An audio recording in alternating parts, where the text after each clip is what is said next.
Bonsoir à tous, bienvenue pour cette nouvelle édition du Club Hémicycle. Merci à ceux qui sont présents dans l'auditorium d'Epoca et puis merci surtout, ils sont plus nombreux, à nous suivre sur la chaîne YouTube en direct. Je suis très heureux d'accueillir un homme dans l'actualité, un homme au franc-parler reconnu, Pierre Coppée, président de Vinci Autoroutes. Monsieur Coppée, soyez le bienvenu. Bonsoir, merci. Alors, vous le savez parce que vous connaissez le Club Hémicycle, on commence toujours par la personnalité. Qui vous êtes, vos passions, d'où vous venez professionnellement, ou même régionalement. Bon, tous les sujets sont intéressants. Et puis ensuite, on va parler de l'actualité de Vinci, de la transition, du problème des péages, du rapport de l'IGF. Enfin, il y a beaucoup de sujets. Alors, je voudrais commencer par vous, Pierre Coppée.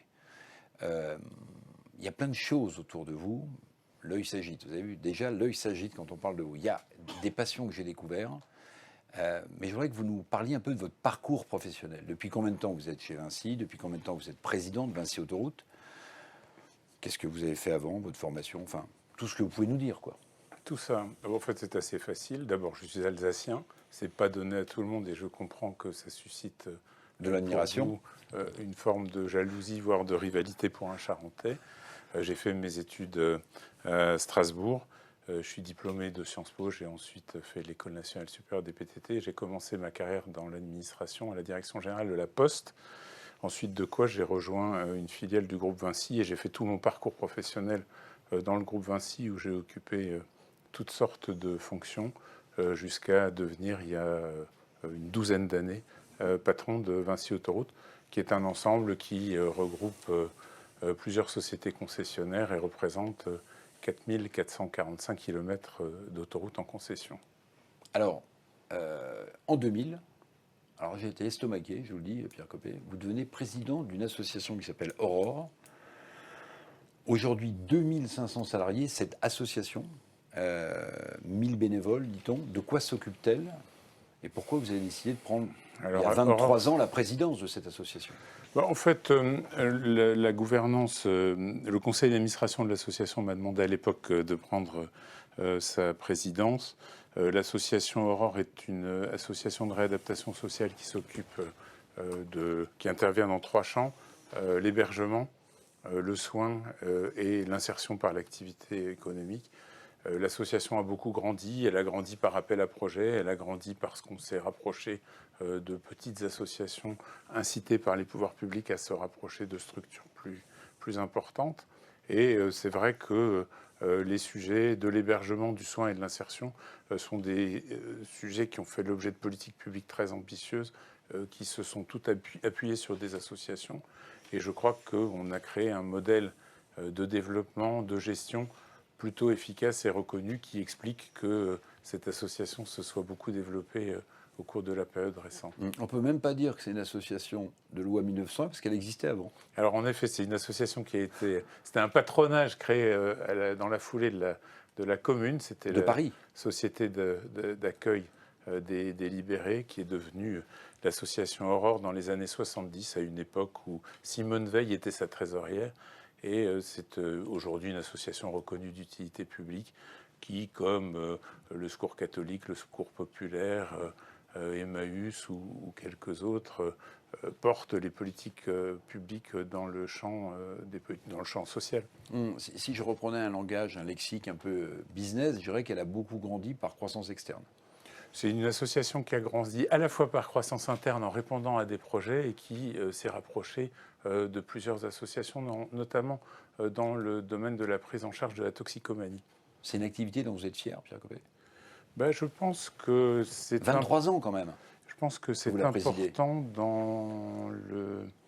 dans la période que nous vivons, qu'il y ait des structures qui soient capables de porter des projets fraternels et qui soient capables de mobiliser à la fois les compétences de salariés et les compétences de militants bénévoles, et qui soient au service de populations exclues. Oui, je pense que c'est une activité qui est intéressante, et il y a tout lieu d'être fier du travail qui est fait par nos 2500 salariés et nos bénévoles. Alors, je vais vous poser une petite question avec 3 noms. Handel, j'ai dit Handel, hein, pas Lendl, hein, c'est pas Roland Garros. Hein. Handel, Vivaldi, Bach. Parce que là aussi, j'ai découvert que vous avez une passion pour le baroque. Oui, alors je suis en effet président du Centre de musique baroque de Versailles. J'aime beaucoup les trois compositeurs que vous venez de citer, mais le Centre de musique baroque de Versailles promeut la musique baroque française. Donc on pourrait plutôt parler de Rameau, de Gervais, de Mondonville ou de Lully, dont on a célébré avec l'anniversaire Molière les vertus.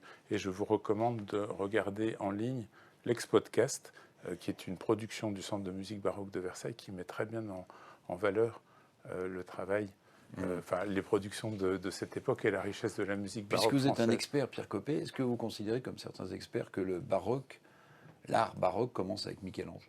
Alors je ne suis pas un expert, je suis un amoureux, et le bonheur de la musique baroque, il est dans le fait de l'écouter.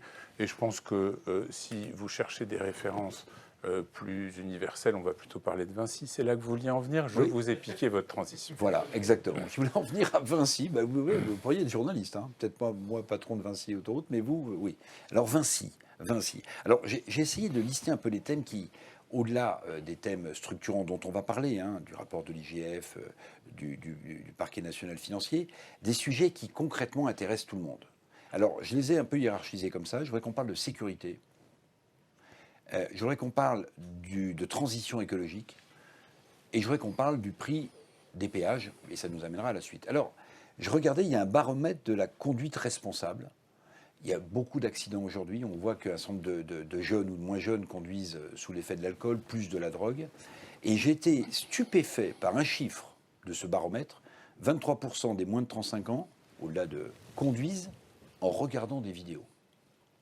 Mais c'est en effet absolument stupéfiant, c'est très préoccupant de voir que se développent des comportements totalement irresponsables. Alors, chez Vinci Autoroute, on est aux premières loges de ces questions de sécurité routière. D'abord parce que l'autoroute est une infrastructure 5 fois plus sûre que la route, et on est très heureux d'offrir des conditions de sécurité aussi grandes à nos usagers, mais on est très préoccupé des risques que prennent nos agents, nos ouvriers autoroutiers en intervention sur le tracé, qui sont au service de la sécurité des usagers et qui sont exposés à des comportements invraisemblables d'irresponsabilité. Alors vous l'avez dit, c'est un quart des personnes interrogées par le baromètre de la conduite responsable, un quart des personnes de moins de 35 ans qui avouent très librement regarder des vidéos en conduisant, mais c'est aussi autour de 20% des personnes interrogées qui disent bah oui, ça nous arrive de conduire en état d'ébriété ou de conduire sous l'emprise de stupéfiants, mais c'est aussi tous les distracteurs au volant, les gens qui utilisent leur téléphone ou qui font autre chose que de conduire. Et on ne peut que dire ça avec beaucoup de gravité lorsqu'on est dirigeant d'une société d'autoroute, parce que c'est de la vie de nos salariés qu'on parle. Il faut savoir que chaque semaine, 2 véhicules d'intervention sont heurtés sur l'autoroute. Il faut savoir que depuis le début de l'année, 8 agents ont été tués. Il y a eu, vous l'avez en tête, 3 gendarmes, mais il y a eu également des agents des services de l'État et il y a eu plusieurs accidents absolument terribles qui ont été des accidents mortels.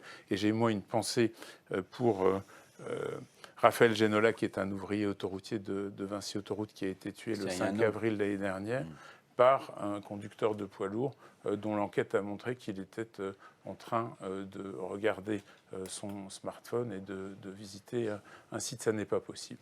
Ça n'est pas possible, c'est parfaitement irresponsable. Et la conduite appelle avant tout des comportements responsables, parce que tout ce qui peut être fait en matière d'instrumentation des véhicules, en matière d'équipement, en matière de prévention est fait, mais on est maintenant face à des comportements individuels, et c'est à la responsabilité individuelle qu'il faut. Alors pour réduire ces drames, il faut quoi? Il faut ralentir les voitures sur l'autoroute, ou il faut judiciariser différemment, avoir des peines plus lourdes? Certains réfléchissent en ce moment, vous l'avez vu, à criminaliser l'acte et à considérer presque la voiture comme une arme par destination. Je crois que tous ces sujets, toutes ces approches et toutes ces réflexions sont autant de façons de sensibiliser.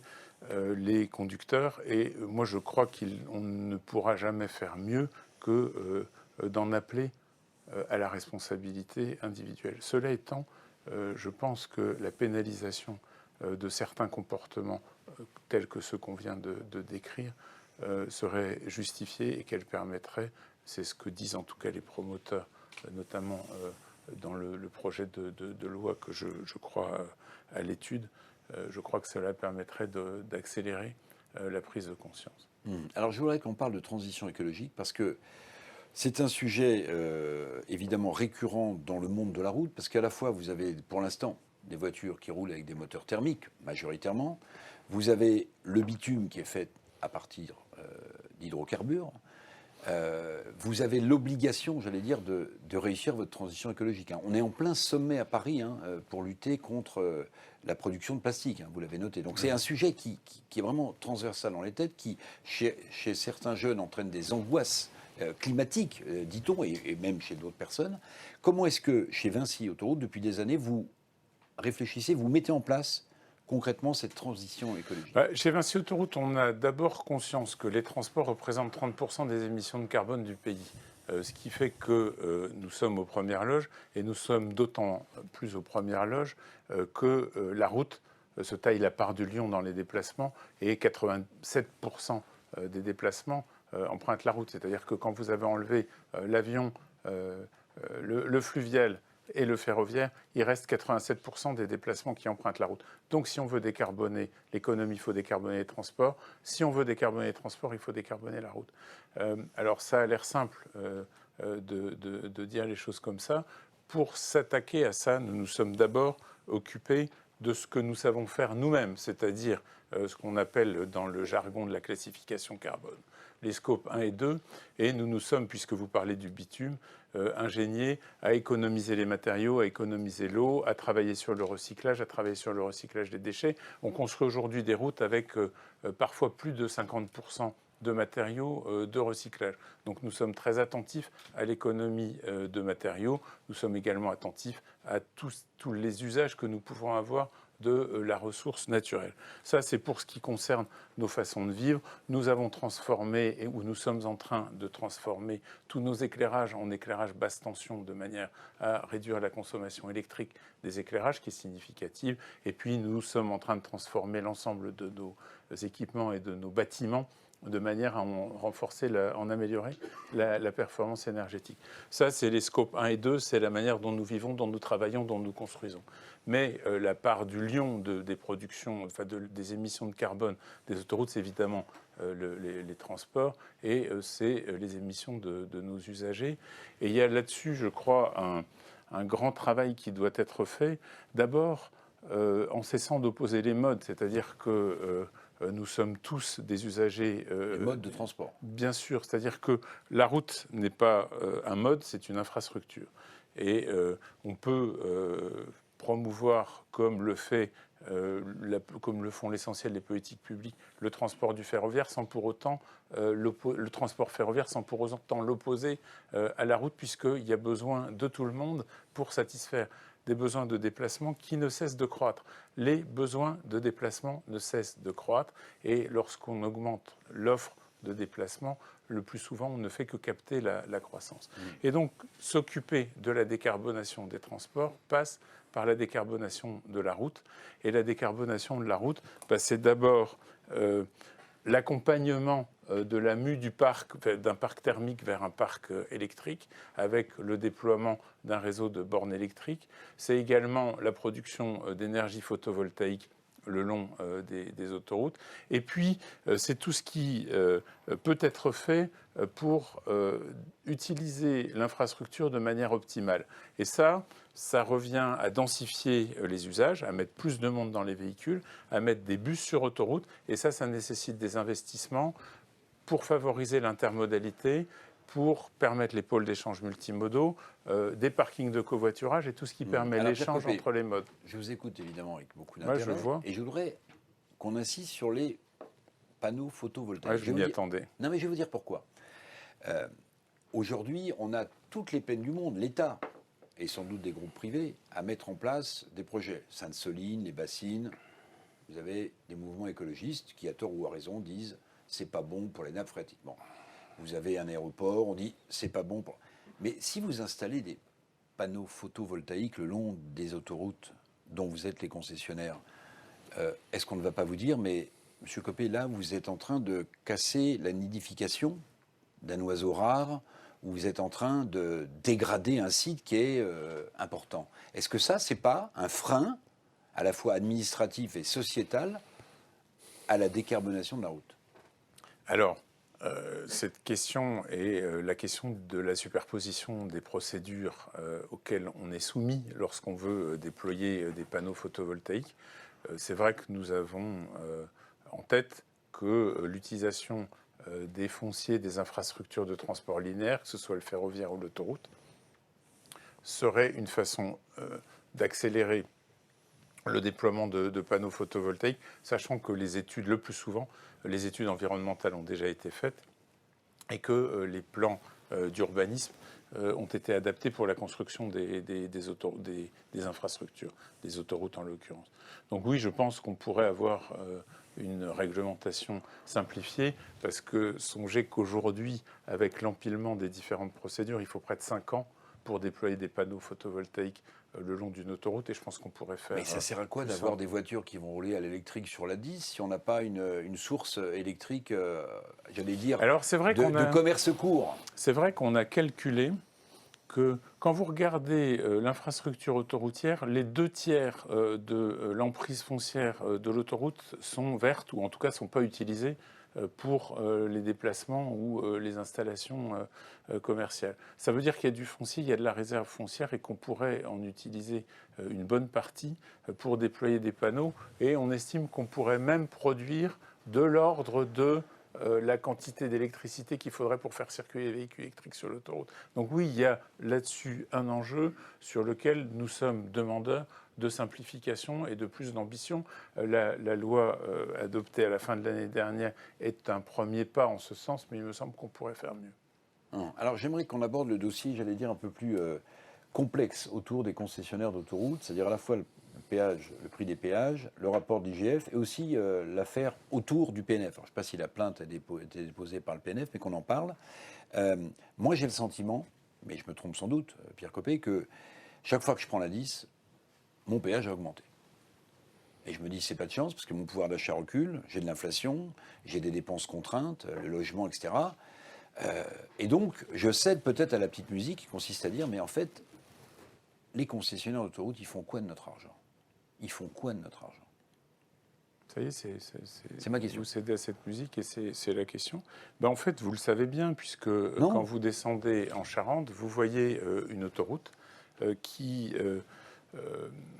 D'abord, vous voyez le niveau de performance et le niveau de service qu'elle offre, mais vous voyez aussi tous les travaux qui sont faits sur la traversée d'Orléans, sur la traversée de Tours et sur l'élargissement de l'autoroute A10 en direction de La Rochelle.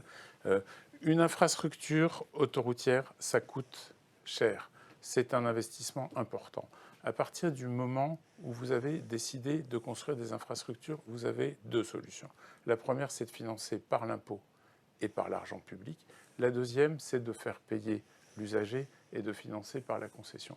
C'est le choix qui a été fait par la loi de 1955 en France, que d'utiliser le système de la concession, qui date pas de 1955, ça date de la Haute-Égypte, les concessions.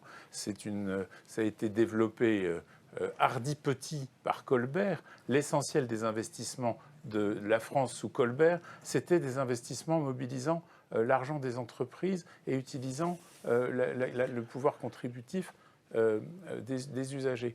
Donc, si vous voulez, ce schéma n'est ni nouveau ni très original. Il est porteur de montants d'investissement qui sont tellement importants qu'il faut beaucoup de temps pour amortir les investissements, et c'est sans doute ce qui rend difficile la bonne compréhension du système.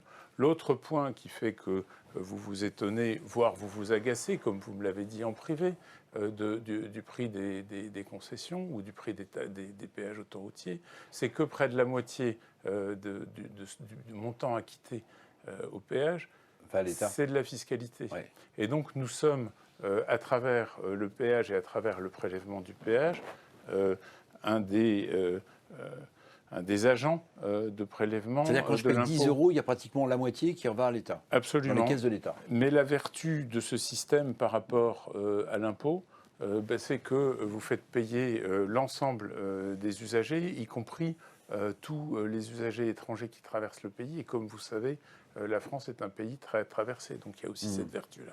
Oui, le ministre de l'écologie avait pensé à mettre des portillons pour essayer de taxer les camions étrangers qui passaient notamment par l'Alsace, pour moins payer de péage en Allemagne, si je me souviens bien. Hein. Alors, un mot sur le PNF, sur le parquet national financier. C'est quoi? C'est l'ouverture d'une plainte. Est-ce que vous pouvez nous résumer où on est? Non, je ne peux pas vous résumer où on en est d'une affaire qui est parue dans la presse. J'ai vu ça dans le journal du dimanche. Ouais. Je vous dis très simplement et très tranquillement, d'abord que je ne sais pas de quoi on parle, et ensuite qu'il est question de mettre sur un terrain pénal, à l'initiative, si j'ai bien compris, du Front National, le plan de relance autoroutier de 2015. C'est un plan qui a été négocié âprement, qui a été validé par le Parlement après avoir été examiné par la Commission européenne, qui en a jugé tous les ingrédients et tous les chiffres. Donc on peut mettre tous les sujets au pénal. Ça fait beaucoup de buzz. La preuve, c'est que ça fait 3 fois que vous prononcez le terme de... Comment vous dites? PNF. Oui, mais je ne suis pas personnellement ni au courant ni très convaincu qu'on soit sur un registre naturellement pénal. On est dans un contrat administratif, on est dans le droit administratif, on est dans la mobilisation de capacités d'investissement long de sociétés privées. Je crois que tout ça est à la fois très transparent et très accessible pour qui veut bien faire l'effort de regarder ce qu'il y a dans les contrats et quel est l'objet de ces contrats.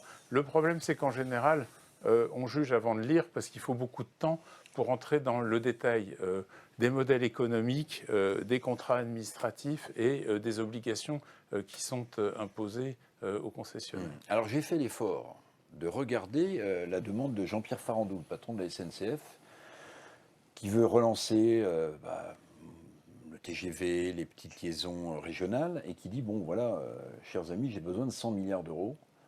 Bon, l'État, on sait dans quel état sont les finances publiques, et il dit, peut-être qu'on pourrait mettre à contribution différents acteurs, dont les concessionnaires. Mais c'est une très bonne idée. Moi, je pense que Jean-Pierre Farandou a raison d'expliquer qu'il est important d'investir dans la capacité ferroviaire et dans l'entretien des infrastructures. Il est bien placé pour savoir que les infrastructures ont un coût, que la construction de nouvelles infrastructures a un coût et que leur entretien et leur maintenance à un bon niveau de sécurité a un coût.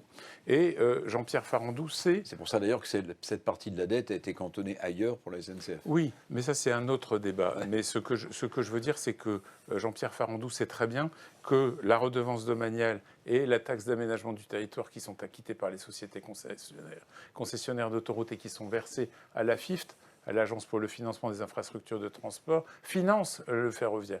Donc il ne fait que rappeler une mécanique qui fonctionne et qui se fait à la satisfaction générale. Mais il faut se rappeler que c'est l'automobiliste, c'est l'usager de l'autoroute qui finance en part significative les investissements dans le ferroviaire. Là encore, il ne faut pas opposer les modes. Et quand on regarde le sujet sous la focale de la décarbonation qui vous intéresse, le plan qui a été présenté, qui consiste à investir massivement dans les réseaux ferroviaires métropolitains de manière à optimiser les déplacements métropolitains et à accélérer le report modal sur les métropoles, je pense que c'est un plan qui est très utile et qui est très nécessaire. Ce qui est intéressant, c'est que quand vous regardez les projections, on l'a fait avec les équipes de la SNCF, ça a un impact à 20 ans qui, au maximum, ramènera la part modale de la route la fera baisser de 10%. C'est-à-dire que de toute Maximum. façon, mais oui, de toute façon, ça ne vous dispense pas de décarboner la route et de faire les investissements d'adaptation de l'infrastructure autoroutière. Et je voudrais insister là-dessus parce que si on regarde l'infrastructure autoroutière pour ce qu'elle est, c'est-à-dire pour une infra, et qu'on veut l'utiliser de manière optimisée, on peut inventer des systèmes de transport décarbonés sur autoroute qui ne requièrent pas d'investissement d'infrastructure, pas ou peu, et qui sont décarbonés et qui sont très efficaces sur le bilan carbone du pays.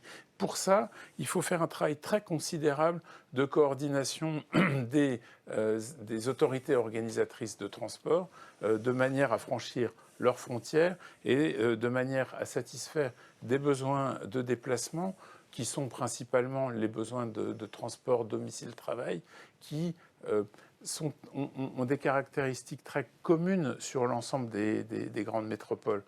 On constate que les distances domicile-travail ne cessent de croître.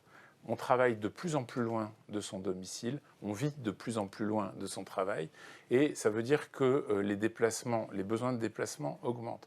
Et donc, avoir des systèmes souples de prise en charge des déplacements domicile-travail et des déplacements métropolitains, ce que permet un bus, c'est, je pense, une réponse qui est à la fois socialement, économiquement et écologiquement performante. Ça nécessite un grand changement de façon de penser, puisque je pense qu'il faut faire des réseaux ferroviaires métropolitains. Ça ne répond pas à l'ensemble des besoins. Et si on veut répondre à l'ensemble des besoins, si on veut avoir une approche holistique des transports et des besoins de transport métropolitains, je pense qu'il faut faire des conférences des autorités organisatrices de transport et regarder comment on peut utiliser de façon optimale les infrastructures existantes, notamment en développant tout ce qui favorise l'intermodalité.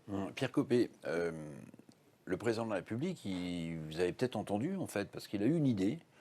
Alors, en tout cas, il a beaucoup communiqué sur cette idée. Il y a quelques mois, je ne sais pas si vous avez eu des nouvelles d'ailleurs, il voulait lancer des RER régionaux. Vous vous en souvenez? Oui, c'est ça, mais c'est ça qui est dans le plan voilà, des 100 milliards dont vous parlez.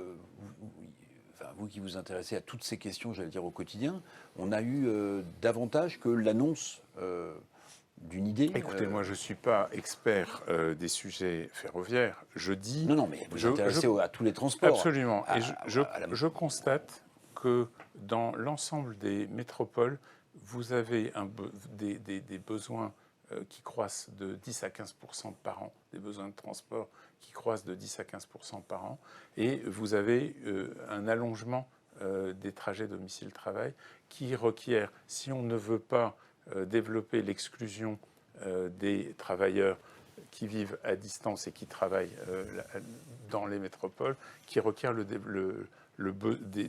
besoins, enfin qui requiert des investissements sur les transports métropolitains. Donc oui, sur le réseau, sur les RER métropolitains ferroviaires, mais oui aussi pour des réponses qui nécessiteront sans doute moins d'investissement et moins de temps pour être mises en œuvre, en utilisant les infrastructures routières existantes de façon optimisée. Je voulais avoir votre avis, puisqu'on parle de transport. Alors, on est un petit peu loin de la route, quoique, pour aller à Roissy ou à Orly, il faut parfois prendre une autoroute, la A1 par exemple, pour aller à Roissy. Vous avez vu que donc la loi est passée, on supprime les avions dès lors qu'un TGV vous met à moins de 2h30. Et alors, on a appris que Nantes, Lyon, par exemple, étaient supprimés depuis Orly, mais pas depuis Roissy. Vous voyez, c'est-à-dire que comme c'est un peu plus loin en temps, est-ce que parfois, vous ne dites pas, mais on nous impose des choses pour dépolluer, pour être plus environnementaux, pour être plus verts, et parfois on se dit, mais on rêve quand même, on se pince. Moi, en fait, je ne rêve ni ne me pince, et je ne m'intéresse pas beaucoup aux effets d'annonce. Moi, je vis avec l'exploitation de 4445 km d'autoroute. J'ai 6000 collaborateurs qui travaillent 24 heures sur 24 et 7 jours sur 7. Et je vois ce que sont les besoins. Et je suis quand même frappé de la difficulté que nous avons à enraciner les politiques publiques, ou plutôt les discours sur les politiques publiques, dans les réalités opérationnelles telles qu'on les constate. Et donc, sincèrement, la question des annonces sur les trains ou sur les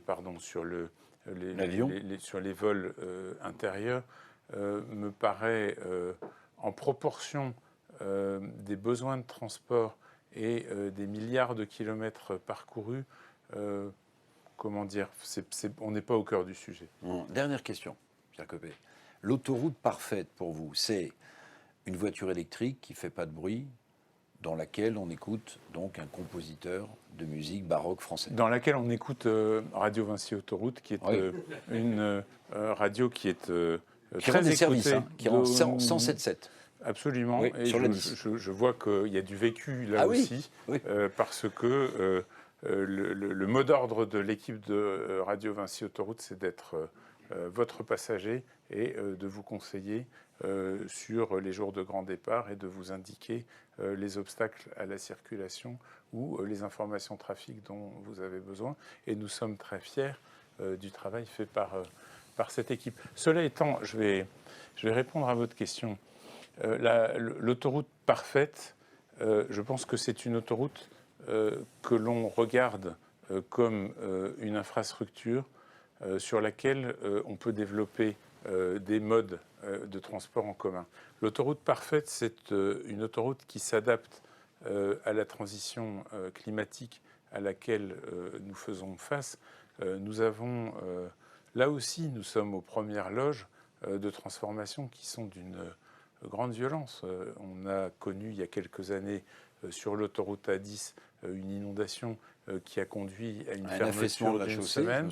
On a connu avec les pluies cévenoles à Nîmes sur la 9 l'année dernière un mouvement d'une violence millénale si on se réfère à la façon de calculer les volumes d'eau tombés. Nous sommes aux premières loges des incendies de forêt et des problèmes de sécurité dans ce domaine. Et je crois qu'il y a urgence à faire des investissements d'adaptation des infrastructures pour améliorer leur résilience en prenant acte du fait que le niveau de trafic continue de croître et que l'autoroute est la colonne vertébrale des déplacements de notre pays et qu'il est important de l'adapter plutôt que de l'ignorer dans les politiques publiques. Mille merci, Pierre Coppet, d'avoir participé Merci à ce club hémicycle. Merci beaucoup de nous avoir suivis et dans l'auditorium et à distance. On se donne rendez-vous, bien sûr, pour un prochain club hémicycle. Merci beaucoup. Merci à tous.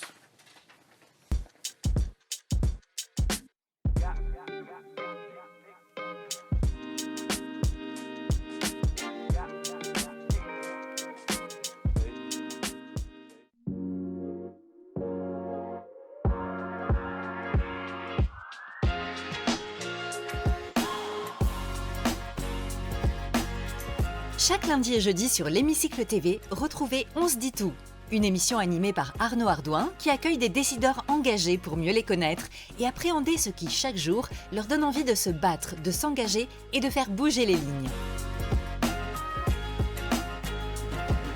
Ils nous livrent leurs réflexions sur les grands enjeux qui font la société, écologie, parité, handicap, égalité des chances, mais aussi leur regard sur la vie politique. On se dit tout, chaque lundi et jeudi sur l'Hémicycle TV.